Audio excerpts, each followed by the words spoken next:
Hello everyone, this is Sahil Hussain and I am a first professional MBBS student from NRS Medical College Kolkata.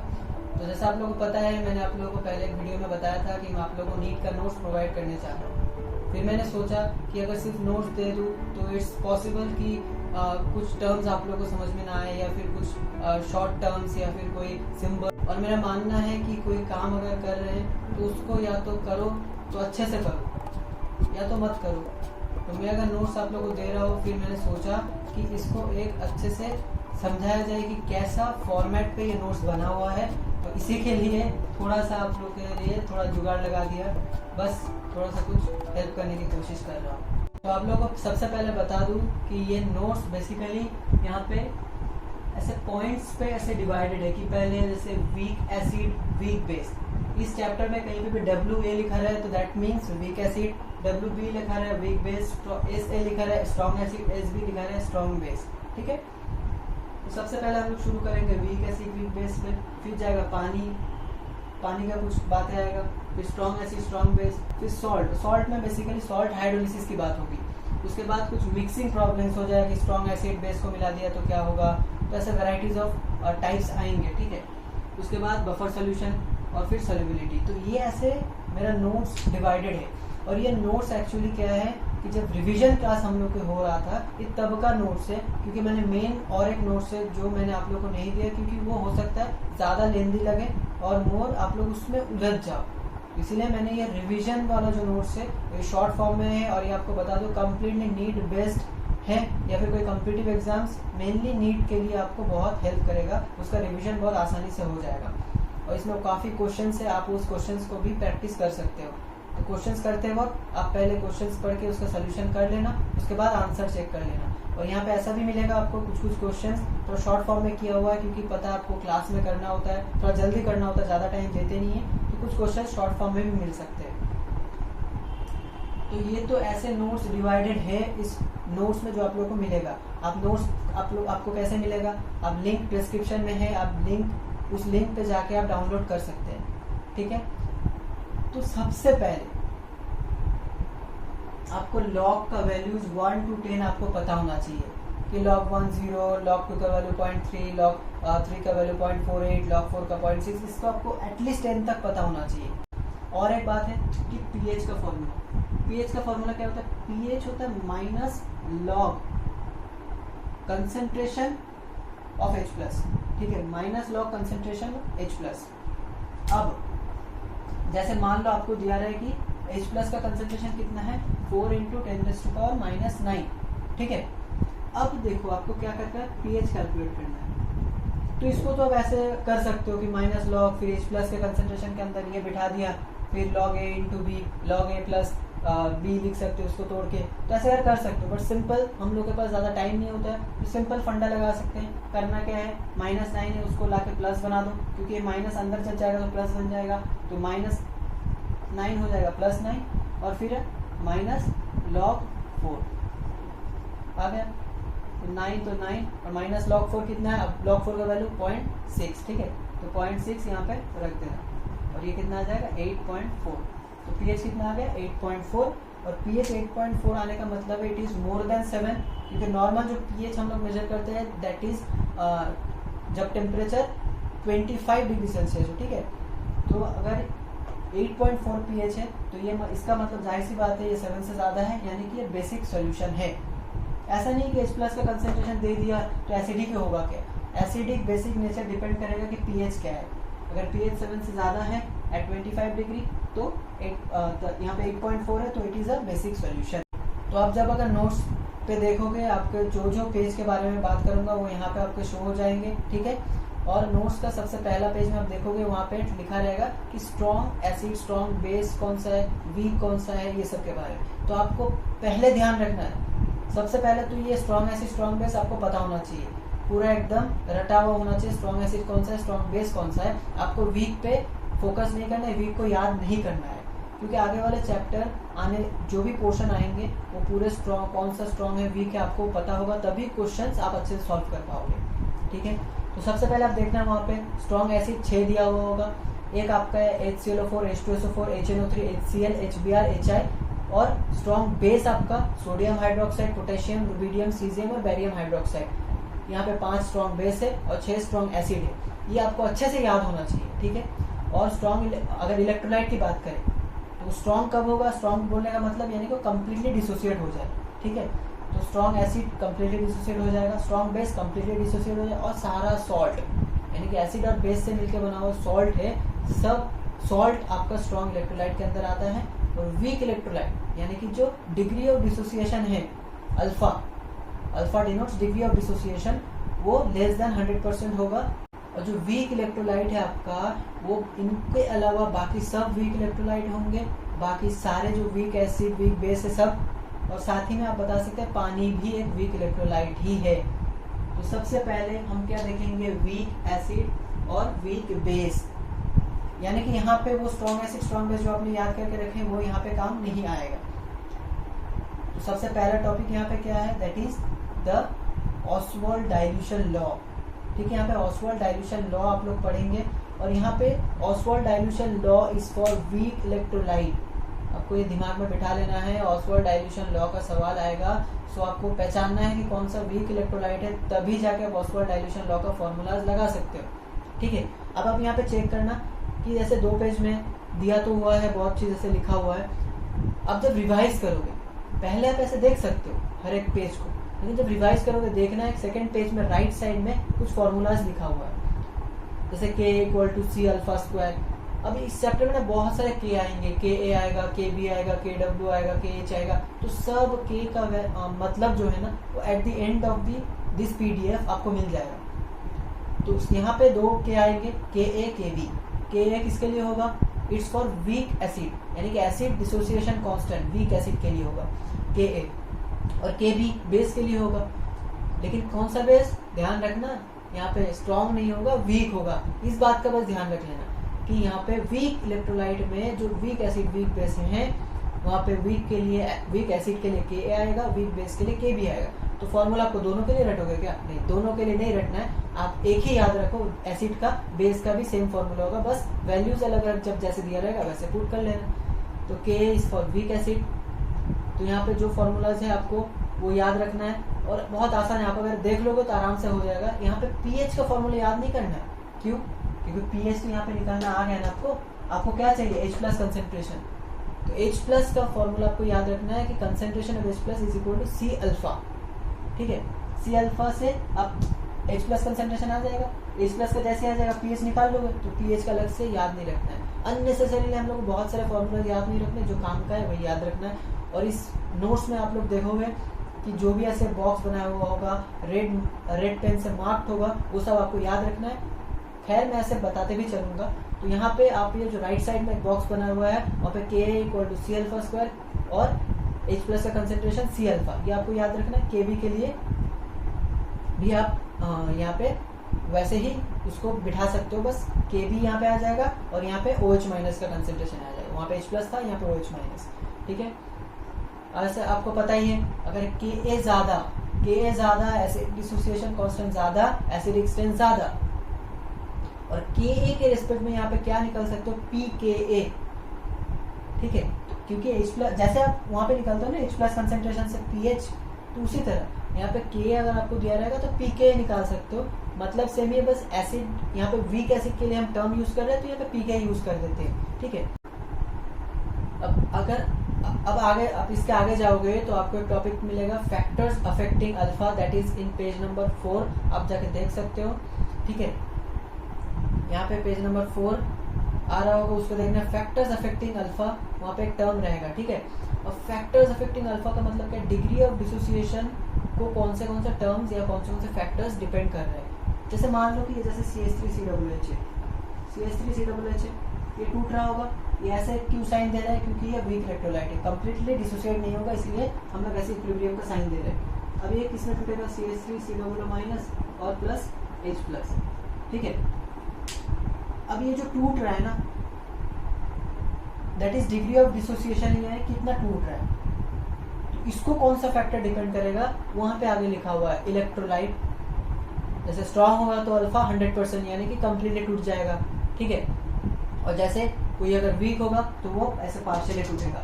लेकिन जैसे यहाँ पे अगर कोई स्ट्रॉन्ग होता, आप एक स्ट्रॉन्ग कैसे एग्जांपल कोई भी ऐसे बता दो, जैसे कि मान लो NaOH है, ये स्ट्रॉन्ग बेस था, तो ये कंप्लीटली टूट जाएगा, यानी कि Na+ और OH-, ठीक है, ये कंप्लीटली टूट जाएगा। लेकिन इससे यहाँ पे कोई मतलब नहीं है, ये मैंने ऐसे ही आप लोगों को इसलिए बताया है ताकि आप ये इक्विलिब्रियम और वहाँ पे जो साइन था उसको आप समझ सको, ठीक है। तो पहला फैक्टर यहाँ पे होगा इलेक्ट्रोलाइट। दूसरा फैक्टर है सॉल्वेंट, कि सॉल्वेंट कैसा है, कि सॉल्वेंट अगर पानी, जैसे बेसिकली जो यूनिवर्सल सॉल्वेंट है दैट इज वाटर, यहाँ पे दिया है अपसाइलन, ठीक है, वो पानी का ज्यादा होता है और उसका वैल्यू याद नहीं रखना, बस अब ये ध्यान रखना पानी जितना ज्यादा पोलैरिटी होगा उतना ज्यादा अपसाइलन का वैल्यू ज्यादा होगा। बस एक सॉल्वेंट जितना ज्यादा उसका पोलैरिटी होगा उतना ज्यादा ये टूटेगा, यानी कि अल्फा उतना बढ़ेगा। टेम्परेचर बढ़ने से अल्फा बढ़ेगा। डाइल्यूशन, अब डाइल्यूशन का कॉन्सेप्ट आप उस फॉर्मूले से आप कंपेयर कर सकते हो, पहले जो फॉर्मूलेस पढ़े हैं कि डाइल्यूशन जितना ज्यादा होगा उतना अल्फा यानी कि डिग्री ऑफ डिसोसिएशन बढ़ेगा। और एक फैक्टर्स है जो 5th नंबर फैक्टर है, that is presence of other species, common ion effect और odd ion effect. Common ion effect में रिएक्शन बैकवर्ड चला जाएगा, रिएक्शन बैकवर्ड आएगा, और ऑड आयन इफेक्ट में रिएक्शन फॉरवर्ड जाएगा, यानी कि कॉमन आयन में जो अल्फा है वो डिक्रीज होगा और ऑड आयन में अल्फा बढ़ेगा, ठीक है। अब इसके बाद भी वही क्वेश्चन है। अब क्वेश्चन जैसे आएगा वहाँ पे देखेंगे आप लोग, पहले पता चल गया वीक इलेक्ट्रोलाइट है यानी वीक एसिड वीक बेस है, तो आप लोग को ऑसवाल्ड डाइल्यूशन लॉ आप लोग को दिमाग में आना चाहिए, ठीक है। अब आगे जाके ये तो वीक एसिड वीक बेस हो गए, अब जाके पानी। वाटर में यहाँ पे 3 पॉइंट है यहाँ पे बेसिकली जो आपको याद रखना है। मोलैरिटी ऑफ वाटर जो बेसिकली यहाँ पे 55.5 मोल पर लीटर है, वो आप बस ध्यान रख लेना। और अगला Kw, और एक K आ गया, पहले दो क्या था रिकॉल करो, एक था Ka और एक Kb। Ka किसके लिए था, वीक एसिड के लिए, Kb किसके लिए था, वीक बेस के लिए। और Kw क्या है, Kw का मतलब है आयोनिक प्रोडक्ट ऑफ वाटर, ठीक है। Kw का जो फॉर्मूला आपको पास आ जाएगा, concentration of H+ into concentration of OH-, ठीक है, ये Kw का फॉर्मूला आ जाएगा। और एक फिर Pkw, और Pkw आप बोल सकते हो it is equal to pH + POH, ठीक है। तो ये अलग अलग कैलकुलेशन में ये सब फॉर्मूलाज काम में आएंगे। आप यहाँ पे 3 पॉइंट याद रखना। और टेम्परेचर इफेक्ट अगला वाला ध्यान रख लेना कि नॉर्मली 25 डिग्री पे हमें क्या कंसिडर करना होता है, जो स्केल होता है that is up to 0 to 14 और इंटरमीडिएट वैल्यू 7। लेकिन जैसे टेम्परेचर बढ़ता है तो आपको वो स्केल ऐसे मिलेगा कि 0 to 12 और इंटरमीडिएट वैल्यू 6। यानी कि अगर एक मजेदार बात सुनना कि अगर टेम्परेचर 25 दिया हुआ है तो अगर pH 7 है तो वो क्या होगा, न्यूट्रल होगा। लेकिन अगर pH 7 है लेकिन टेम्परेचर 90 दिया हुआ है तो ये सोल्यूशन क्या कहलाएगा, pH 7 यानी कि 6 से ज्यादा, इट इज एसिडिक सोल्यूशन। तो आपको ये ध्यान रखना है टेम्परेचर क्या दिया है, 25 दिया है, 90 दिया है, क्या दिया है, उसी हिसाब से आप इसको कर सकते हैं, ठीक है। तो ये पानी भी आपका हो गया, ठीक है। 2 टॉपिक आपका कंप्लीटेड है। अब अगला जब आ जाइए आप पेज नंबर 8 पे आ जाना, वहाँ पे देखना पीएच ऑफ स्ट्रॉन्ग एसिड और स्ट्रॉन्ग बेस दिया हुआ है। जैसे आपको पीएच ऑफ स्ट्रॉन्ग एसिड और स्ट्रॉन्ग बेस निकालना है तो उसी के नीचे आप देखना कि यहाँ पे एक बॉक्स में कुछ फॉर्मूला तो बेसिकली है नहीं, ये ट्रिक है कि कैसे हम लोग इसको यूज करें। तो H+ कंसेंट्रेशन क्या होगा, वो स्ट्रॉन्ग एसिड का ही कंसेंट्रेशन को हम लोग यूज कर लेंगे एज H+ कंसेंट्रेशन और वहां से हम लोग pH निकाल सकते हैं। और OH- का कंसेंट्रेशन क्या होगा अगर बेस हुआ तो वहां पे हम लोग उसी बेस का कंसेंट्रेशन को हम लोग यूज कर सकते हैं एज OH- कंसेंट्रेशन। ऐसा क्यों कर रहे हैं, अब लॉजिकली सोचो कि जब वो पूरा टूट जाएगा तो हम लोग उसको वही कंसेंट्रेशन यूज कर सकते हैं ना। अब यहाँ पे इक्वेशन से भी देख सकते हो। फिर उसके नीचे कुछ क्वेश्चन है, फिर बहुत आसान है, ये वाला पोर्शन बहुत आसान है कि स्ट्रॉन्ग एसिड स्ट्रॉन्ग बेस, बस डायरेक्ट आपको दिखे स्ट्रॉन्ग एसिड स्ट्रॉन्ग बेस, कितना स्ट्रॉन्ग एसिड है याद करो। यहाँ पे वीडियो पॉज करके आप नाम याद करने की कोशिश करो। कितना था, 6 वहाँ पे स्ट्रॉन्ग एसिड थे और 5 आपके स्ट्रॉन्ग बेस थे। यही हम लोग के कोर्स में काम आएंगे, ठीक है। अब उनमें से कोई भी दिख गया तो आपको वो ध्यान रखना है कि pH POH कैसे निकालते हैं। डायरेक्ट एसिड है तो उसका H+ का कंसेंट्रेशन यूज कर लेंगे, बेस है तो OH- का कंसेंट्रेशन यूज कर लेंगे। ठीक है। अब अगला आ जाइए, अगला क्या होगा, सॉल्ट। सॉल्ट से यहाँ पे बेसिकली सबसे ज्यादा इंपॉर्टेंट है सॉल्ट हाइड्रोलिसिस, ठीक है। सॉल्ट हाइड्रोलिसिस का क्वेश्चन बहुत बार आते हैं। अब यहाँ पे कुछ ऐसा आप लोगों को दिखेगा, एसिडिक सॉल्ट, बेसिक सॉल्ट, ये आप देख सकते हैं एक बार। और यहाँ पे एक और टर्म आएगा complex salt. Complex salt basically ये सबसे ज्यादा आपका काम आएंगे, that is in coordination compounds, जो कि क्लास 12 का टॉपिक है, ठीक है। तो आपका अगर क्लास 12 हो चुका है तो आप उसको रिलेट कर सकते हैं, बाकी आपको 12 में ये बहुत डिटेल्स में मिलेगा। अब यहाँ पे आप इसका कॉन्सेप्ट पहले आप देख सकते हैं कि कैसे कैसे सॉल्ट बनेंगे। कोई कॉम्बिनेशन से बनेंगे एसिड या बेस से, हो सकता है strong acid strong base, strong acid weak base, weak acid weak base, ऐसे करके कुछ कॉम्बिनेशंस बनेंगे। 4 कॉम्बिनेशंस यहाँ पर नोट पढ़ेंगे। तो उसका कॉन्सेप्ट अब जो पहले एक्सप्लेनेशन है वहां से आप देख सकते हैं, बट जो यहाँ पे टेबल बना हुआ है, पेज नंबर 11 पे देखना, एक टेबल बना हुआ है। उस टेबल पे आप लोगों को दिया गया है फॉर्मूला, सब इम्पोर्टेंट है। आप पहले एक बार एक्सप्लेनेशन देख लेना। ऐसा क्यों? क्योंकि आप एक्सप्लेनेशन देखोगे तो आपको ये चीज बहुत आसान लगने लगेंगे। यहाँ पे एक याद रखना कि स्ट्रॉन्ग एसिड स्ट्रॉन्ग बेस का कोई भी हाइड्रोलिसिस नहीं होगा। अब उसका रीजन वहाँ पे देख सकते हैं, इक्वेशंस में आप चेक कर सकते हैं। और एक बात, स्ट्रॉन्ग एसिड वीक बेस। अब यहाँ पे एक ट्रिक देखना, अगर आपके स्ट्रॉन्ग एसिड है और वीक बेस है, ठीक है, तो यहाँ पे स्ट्रॉन्ग कौन है? यानी कि एक एसिड है एक बेस है, दोनों में से एसिड स्ट्रॉन्ग है ना। तो एसिड अगर स्ट्रॉन्ग है तो सॉल्यूशन क्या होगा? एसिडिक सॉल्यूशन होगा। एसिडिक सॉल्यूशन यानी कि pH लेस देन 7। तो इस टाइप के सॉल्यूशन के pH कितने होते हैं? लेस देन 7, ठीक है। उसी तरह वीक एसिड स्ट्रॉन्ग बेस में क्या हो जाएगा? स्ट्रॉन्ग बेस है तो pH मोर देन 7। और एक लास्ट आता है वीक एसिड वीक बेस। और वीक एसिड वीक बेस में वहां पे एक बहुत ही इंपॉर्टेंट रिलेशन है, KH का फॉर्मूला देखना। यहाँ पे KH आएगा, हाइड्रोलिसिस में क्या आता है? KH आएगा, ठीक है। अब इसका सबका मतलब पीछे एकदम लास्ट एकदम PDF के लास्ट में सबका मतलब भी लिखा हुआ है, आप वहां से जाके भी चेक कर सकते हैं। तो KH is equal to H², यानी कि KH of weak acid weak base does not depends upon the concentration of the salt, बल्कि जबकि आप देखें स्ट्रॉन्ग एसिड वीक बेस या फिर वीक एसिड स्ट्रॉन्ग बेस में वहाँ पे कंसंट्रेशन पे डिपेंड करते हैं। तो ये क्वेश्चंस कभी कभी ऐसे पूछ लेता है कि कंसंट्रेशन ऐसे चेंज करके देगा, आपको पूछेगा कि बताओ KH में क्या चेंज आया, फिर ऐसे कुछ भी पूछ सकता है, तो आप वहाँ से ऐसे रिलेट कर लेना। और एक बात, आपको फॉर्मूला देखना है, यहाँ पे टेबल है ना, तो कुछ फार्मूला आपको ऐसे टफ लग सकता है।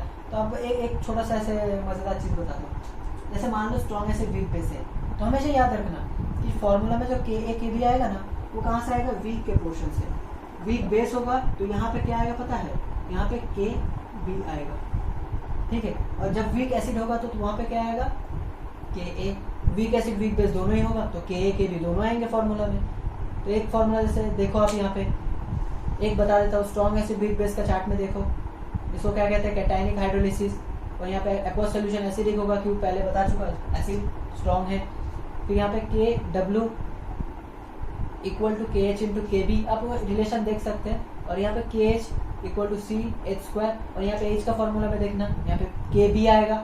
और फिर pH का फॉर्मूला में देखना, क्योंकि यहाँ पे pH लेस देन 7 आएगा तो हम 7 से माइनस करेंगे। क्या माइनस करेंगे? 7 minus half PKB minus half log C। तो यहाँ पे PKB आ रहा है, तो यहाँ पे ये वीक के टर्म से B आ रहा है। और एसिडिक के टर्म पे जब जाओगे तो KK आएगा, और एसिड और बेस दोनों होगा तो KA KB दोनों आएगा, ठीक है।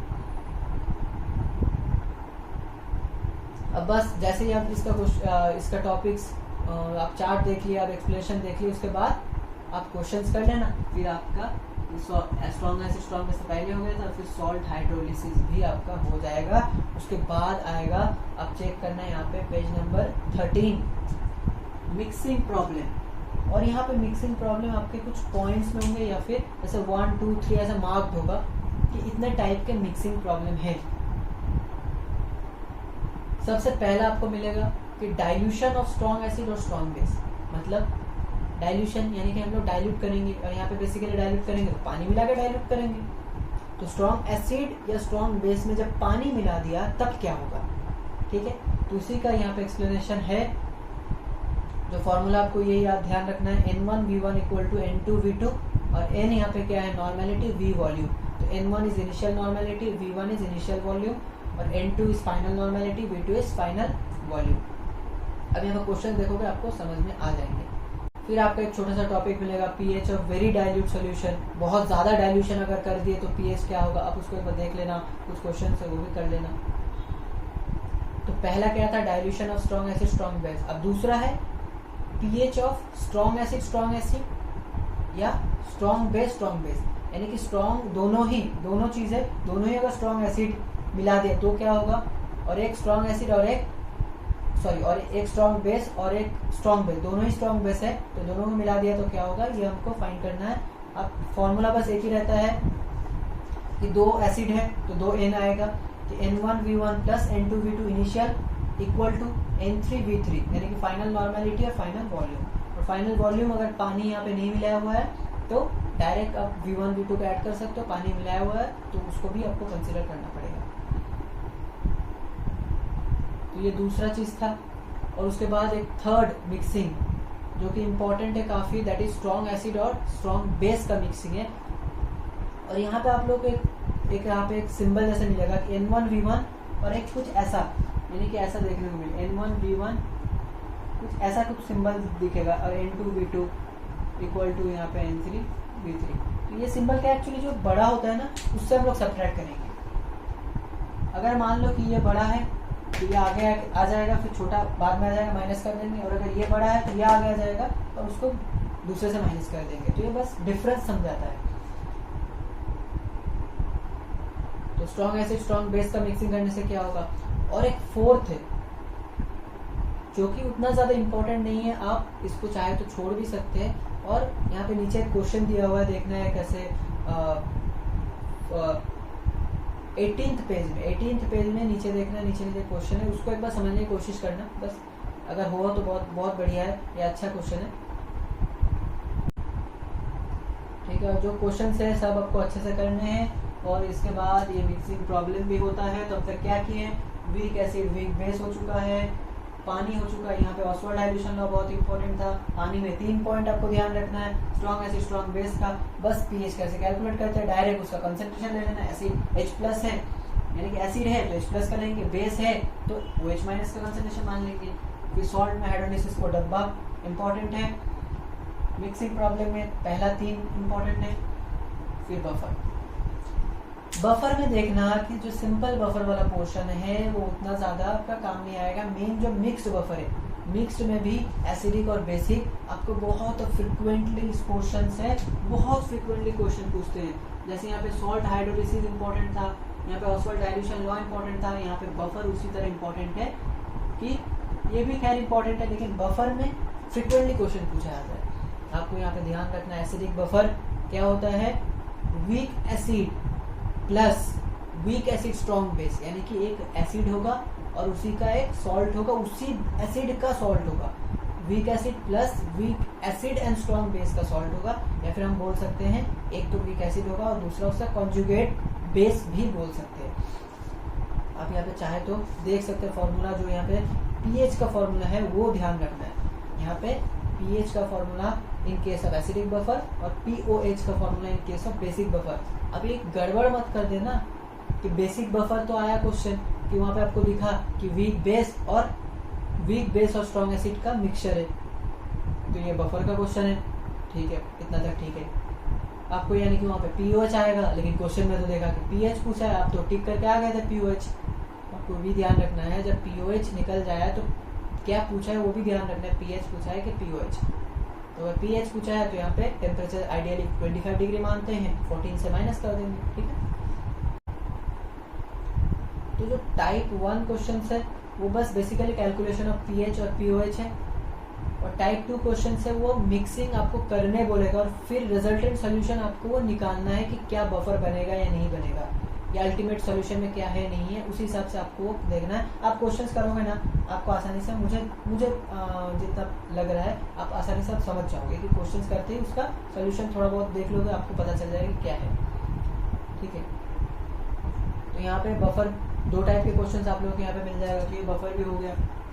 अब बस नोट्स में अच्छे से देख लेना। अब देखो यहाँ पे मैं हर एक चीज़ पूरा डिटेल्स में यहाँ पे नहीं समझा सकता, क्योंकि मैं ऐसे ही मेरा क्लासेस अभी रेगुलर हैं, तो उसमें से मैं थोड़ा बहुत टाइम मैं इसलिए निकाल रहा हूँ ताकि मैं डायरेक्ट नोट्स दे दूँ ना, तो कुछ पॉइंट आप लोग हो सकता है समझ में नहीं आए या फिर आप उसमें उलझ जाओ। इससे बेहतर है मैं जस्ट एक ब्रीफ आइडिया आप लोगों को दे रहा हूँ।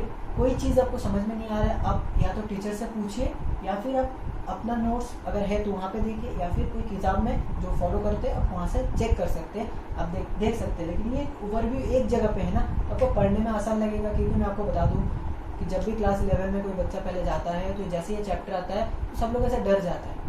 तो इसलिए मैंने आपको ये पहले ये टॉपिक उठाया कि आयोनिक इक्विलिब्रियम लाते हैं कि बच्चे को लगेगा कि ऐसे बहुत क्या है नहीं है, तो ये आसान कैसे बनाया जाए। तो ऐसे टुकड़ों में पढ़ोगे तो बहुत आसान लगेगा चैप्टर्स, ठीक है। तो ये पूरा नोट्स इतना टुकड़ों में है, बहुत अच्छे से आपका रिवीजन हो जाएगा। चलो आगे बढ़ते हैं। आगे इंडिकेटर आएगा, एक एसिडिक इंडिकेटर, बेसिक इंडिकेटर। यहाँ पे आपको जो बोल करके REM मतलब रिमेंबर लिखा हुआ है, तो उसको आपको याद रखना है कि क्या है। और pH रेंज चाहे तो नहीं भी याद रख सकते हो, और दोनों का एग्जाम्पल एसिडिक इंडिकेटर का फिनोल्फ्थालीन और बेसिक इंडिकेटर का मिथाइल ऑरेंज, ये दोनों तो याद रखना ही है। उसके बाद आता है सॉल्युबिलिटी। सॉल्युबिलिटी से क्या समझ में आता है? अरे भाई एक बीकर है, उसमें हम लोग मान लो सॉल्ट मिला रहे हैं या फिर कुछ भी मिला रहे हैं, तो कब तक घुलेगा, यानी कि कब तक उस पानी में सॉल्युबल होगा, वही तो सॉल्युबिलिटी है ना। यानी कि हम कोई अमाउंट ऑफ सॉल्ट डाल रहे हैं और जब उसका सॉल्ट वहाँ पे घुल रहा है तो बेसिकली वो कंसंट्रेशन भी तो बता सकते हैं कि कितना कंसंट्रेशन उस सॉल्ट का होगा कि वो उतना तक घुल जाएगा। समझ रहे हो? कंसंट्रेशन क्या होता है? अगर मोलारिटी की बात करें, कंसंट्रेशन टर्म्स अलग अलग है, मोलारिटी नॉर्मलिटी ऐसे हैं। तो मोलारिटी की हम बात करें, इट इज क्या है? मोल पर यूनिट वॉल्यूम, ठीक है ना। तो सॉल्युबिलिटी हम लोग वहीं पे तो मोल कुछ अमाउंट ही तो डालेंगे, कुछ अमाउंट ऑफ पानी में। तो सॉल्युबिलिटी बस कुछ नहीं है, ये उस पॉइंट की कॉन्सेंट्रेशन है जब वो मैक्सिमम घुल जाए, यानी कि वो सॉल्ट मैक्सिमम जब जिस पॉइंट पे घुल जाएगा या फिर जिस पॉइंट पे जस्ट पीपीटी बनना स्टार्ट होगा, उतना कंसंट्रेशन को हम लोग सॉल्युबिलिटी कह रहे हैं, ठीक है। यानी कि जो सैचुरेटेड सोल्यूशन है, यानी कि उसके बाद हम लोग अगर थोड़ा सा भी डालेंगे तो वो पीपीटी बनना स्टार्ट हो जाएगा, यानी कि और सॉल्युबल नहीं होगा। मैक्सिमम जितना सॉल्युबल हो सकता है, दैट इज द सॉल्युबिलिटी। अब यहाँ पे जो ऐसे बॉक्स बनाया हुआ है उसको याद रखना है। KSP यहाँ पे आएगा, KSP यानी कि सॉल्युबिलिटी प्रोडक्ट। जो AB टाइप के सॉल्ट होंगे कैसे निकालना है? H²। यहाँ पे अगर AB2 या A2B टाइप के सॉल्ट होंगे तो 4S3। यहाँ पे एक चीज़ का एक टिक बताता हूँ आप लोगों को याद करने की, कि AB यानी कि 2 है, जैसे कि मान लो AB 2 है ना, तो इसका फॉर्मूला क्या हो जाएगा? KSP = S²। यहाँ पे ऊपर क्या आएगा? 2, यानी कि 2 है तो S²। और यही अगर यहाँ पे A2B या फिर AB2 होता तो उस केस में क्या हो जाता? KSP = 4S3, यानी कि यहाँ पे 2 और 1 3, तो पावर में 3। वैसे आगे जाकर देखोगे अगर AB3 यानी कि 4 है, 4 अगर जब होगा तो यहाँ पे 4 आ जाएगा, बस सामने का वैल्यू चेंज होगा, 27 S⁴, ठीक है। ऐसे करके आप याद रख सकते हो, ऐसे करके याद रख सकते हो। और जो कंडीशंस ऑफ पीपीटी है, तो दूसरा टाइप का क्वेश्चन है, वो भी आप एक बार देख लेना। एक टाइप 3 में जो पहला वाला क्वेश्चन है, आप उसको एक बार करने की कोशिश करना, वो अच्छा क्वेश्चन है, पूछा भी जा चुका है, तो आप उसको कर सकते हैं। और एक बार समझ जाए कि AB टाइप सॉल्ट है और इन AB टाइप सॉल्ट दोनों ही AB टाइप सॉल्ट होगा, तो पहला क्वेश्चन की बात आप जब देखोगे यहाँ पे साइड पे दिख रहा होगा, तो दोनों AB टाइप सॉल्ट होगा, ठीक है। और ये फॉर्मूला जो मार्क किया हुआ है वो भी आप चाहे तो याद कर सकते हैं, लेकिन क्वेश्चन समझ जाओगे ना तो ऐसे आगे और भी क्वेश्चन कर सकते हो। और एट द एंड आपको एक मिलेगा कि डिफरेंट टाइप्स ऑफ K। सबसे पहले यहाँ पे 2 K आए थे, KA KB acid dissociation constant और बेस डिसोसिएशन कांस्टेंट। KW यहाँ पे आया था पानी में, यानी कि आयोनिक प्रोडक्ट ऑफ वाटर था। और फिर आया था एक KH हाइड्रोसॉल्ट हाइड्रोलिसिस में था KH हाइड्रोलिसिस कांस्टेंट, और सॉल्युबिलिटी प्रोडक्ट में और एक K आ गया। तो ये भी हो चुका है, यहाँ पे और एक K आया।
ठीक, पेज नंबर 15 में देखना, यहाँ पे आ रहा होगा कि वहाँ पे दिया है एकदम लास्ट क्वेश्चन कि इक्वल वॉल्यूम ऑफ इतना molar barium hydroxide is mixed with. अब बेरियम हाइड्रोक्साइड दिखा, स्ट्राइक करना चाहिए कहाँ था, ये स्ट्रॉन्ग बेस में था।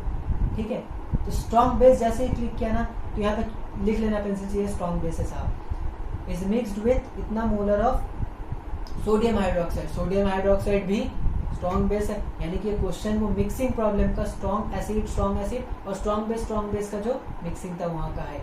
तो ऐसे ही आप अलग अलग क्वेश्चन ऐसे कर सकते हो। ठीक है, पेज नंबर 22 में और एक क्वेश्चन देखना, क्वेश्चन नंबर 2 जो है पेज नंबर 22 पे क्वेश्चन नंबर 2 जो है वहाँ पे क्या दिया हुआ है देखना। एक NH4Cl है, वो क्या है, सॉल्ट है। क्या सॉल्ट है आप वहाँ पे लिख लेना। और यहाँ पे NH4OH वीक बेस है, लेकिन ब्रैकेट में देखना Ka दिया गया है। क्वेश्चन में K बेस है और यहाँ पे Ka दे देता है। तो यही तो ट्रिक है, आपको ध्यान रखना है कि Ka एसिड के लिए है, Kb बेस के लिए है, तो इसको बस कन्वर्ट कर लेना है Ka को Kb में। ठीक है, तो फिर Kb जैसे आ जाएगा तो वो Kb किसके लिए होगा, वीक बेस के लिए होगा। और यहाँ पे वीक बेस कौन है, NH4OH। तो बस ऐसे ही क्वेश्चन आप कर सकते हो कि एक सॉल्ट है, solution containing 5 mole NH4Cl and 1 मोल, तो pH निकालना है। तो यहाँ पे बेसिकली हो क्या रहा है कि यहाँ पे आप लोग देखना है कि वीक बेस है, NH4OH एक वीक बेस है और NH4Cl क्या है, एक स्ट्रॉन्ग एसिड और वीक बेस का कॉम्बिनेशन सॉल्ट है।